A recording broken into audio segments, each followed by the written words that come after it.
সম্মানিত দর্শকবিন্দু, আপনারা দেখতে পাচ্ছেন, দেখেন এই ফলটা কি চিনতে পারেন কিনা আপনারা কমেন্টস করবেন এবং লাইক দিবেন।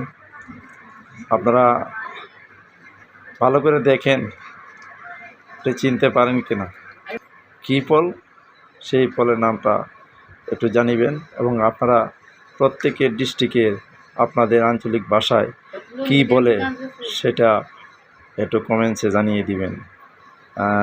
আমি আর বেশি কিছু বলতে চাচ্ছি না। ধন্যবাদ। আপনারা সবাই সুস্থ থাকুন, ভালো থাকুন, সেই কামনা নিয়ে আমি আমার কথাগুলো শেষ করলাম। আপনারা এই যে ফলটা আমি দেখালাম নাম কি সেটা শুধু আপনারা আমার কমেন্টসে লিখবেন, লাইক দিবেন। আমার ভিডিওটা একটু কষ্ট করে হলেও একটু শেষ পর্যন্ত দেখার চেষ্টা করবেন। আমি আর বেশি কিছু বলতে চাচ্ছি না। ধন্যবাদ। আসসালামু আলাইকুম।